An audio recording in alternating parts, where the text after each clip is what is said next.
Salut, ici je vais faire la topologie d'un espace de Banach, donc c'est un espace vectoriel réel et qui est complet. Pour la norme, ici j'ai noté la norme D, parce que c'est j'ai dit que c'était une distance. Ok, voilà, donc ça c'est le théorème des segments boîtés. Ça s'appelle comme ça parce qu'on l'utilise beaucoup sur R, en particulier quand on regarde l'ensemble de Cantor pour montrer qu'il est non vide. L'entor de Cantor, c'est tu coupes en deux, tu coupes en deux, tu coupes en deux et tu continues comme ça. Et bien pour montrer qu'il y a un point qui va être dans ce segment-là, on regarde les segments et ça fait une intersection décroissante et donc on sait qu'il y a un seul point à l'intérieur. Donc voilà, ça c'est la force de ce théorème. Ce qui est important, c'est à la fois le fait que à l'arrivée on trouve une boucle fermée, mais c'est surtout le fait que la boucle fermée est non vide. Ça c'est spécifique à un Banach. Ok, donc théorème très important. Bah, l'idée c'est un peu la même que la preuve pour montrer le théorème de Baire dans un espace complet. On va essayer de coincer les centres les xi dans des boules et de montrer que ça va former une suite de Cauchy, montrer que la limite est dans l'intersection de tout l'ensemble, et si le rayon est non nul, on va montrer que la boule à l'arrivée, ça va être la boule centrée en ce rayon-là, et de rayon, la lime inf des rayons, qui peuvent valoir 0, c'est pas grave. La force de la preuve, ce qui n'est pas du tout apparent au début, c'est que en fait, il n'y a pas de disjonction à faire si la lime inf des rayons, enfin juste l'inf, parce que l'inf égale à la lime inf.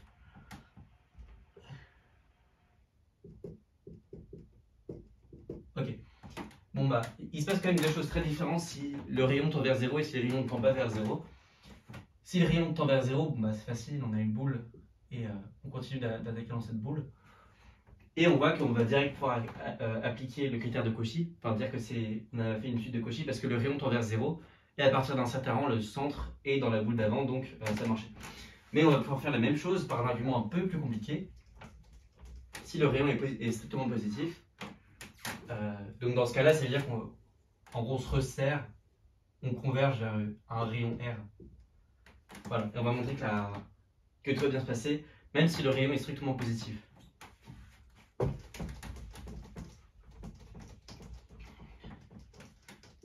Ok, donc en fait, tout sort d'un lemme.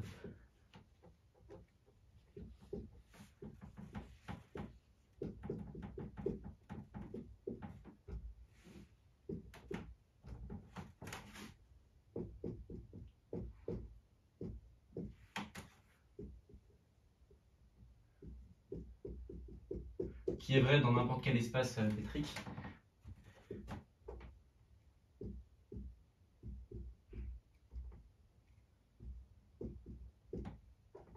Ok. Ça, c'est un lemme qui permet de contrôler la distance des centres en fonction de la distance des rayons. Ce qui est plutôt logique parce que si tu as R2 moins R1, le cas d'égalité est atteint quand la boule d'ici a un très grand rayon. Et on s'imagine bien que si la boule la plus petite a un grand rayon, on ne peut pas bouger beaucoup. Et donc ça détermine la position du centre x1 par rapport au centre x2. Le dessin qu'il faut voir, c'est celui-là, qui est en gros l'essentiel de la preuve. On prend x1, on regarde x2, et on regarde la différence ici, et on prolonge la différence d'un rayon R1. Ok, donc ce point qui a distance R1 de x et qui est de distance R1 plus R2 moins R1, pardon, D de 2.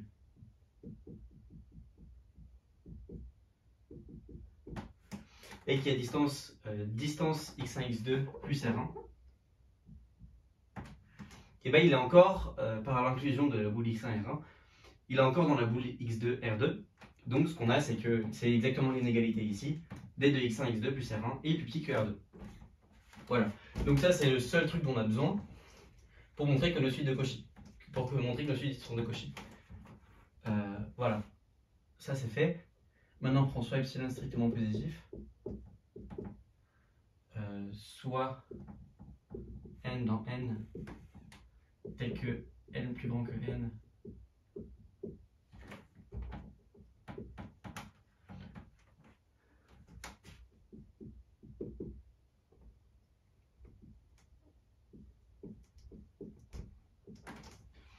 on prend un grand N comme ça.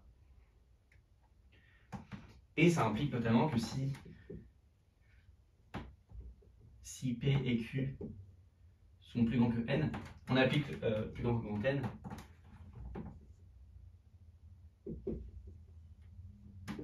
On applique le critère, enfin on applique le lemme à la boule XP, RP et à la boule XQ, RQ.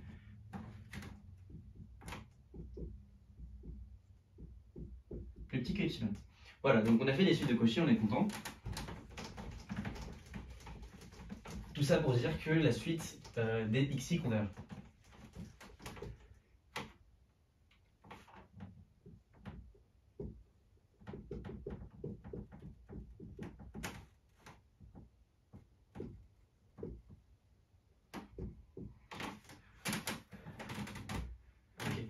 Maintenant, ce qu'on va montrer, c'est que intersection des FI, c'est la boule de centre X et de rayon R. Voilà. Ça peut R peut très bien être nul, et ça nous fait juste le singleton X, parce que les points qui sont à distance 0 de X, c'est juste le singleton X. Mais ce qui est encore joli, c'est qu'on n'a pas besoin de faire la disjonction de cas avec R strictement positif ou non. Bah déjà, ce qu'on va montrer, c'est que... je vais prendre... On va montrer cette inclusion-là, soit y tel que y moins x plus petit que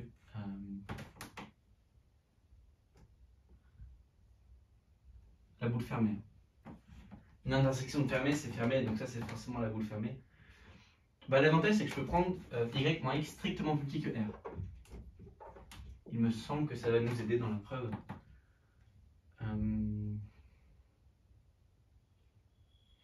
Ouais, ça va nous aider. Et je vais prendre soit n tel que une distance de xn à x soit plus petit que r moins y moins x.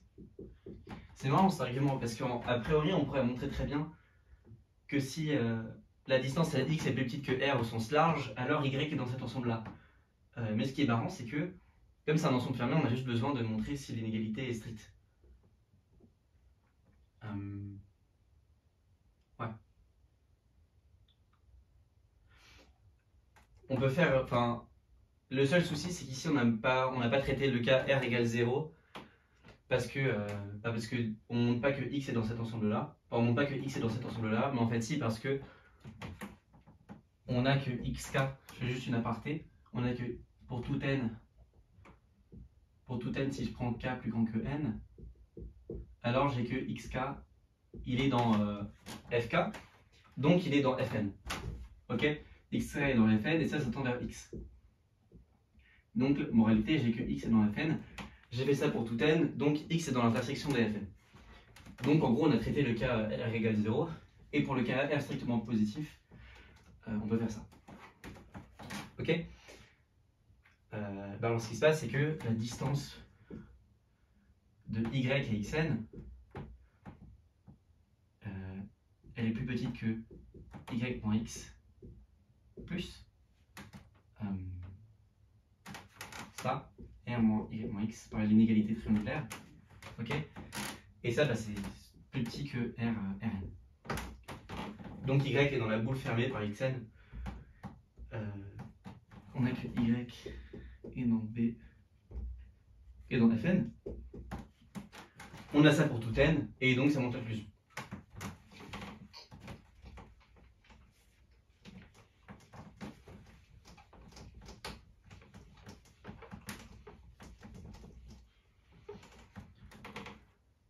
Maintenant, l'inclusion dans l'autre sens, je prends un élément y dans l'intersection des FI.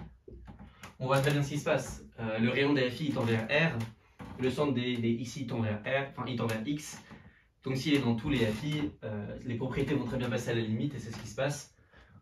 On a d de y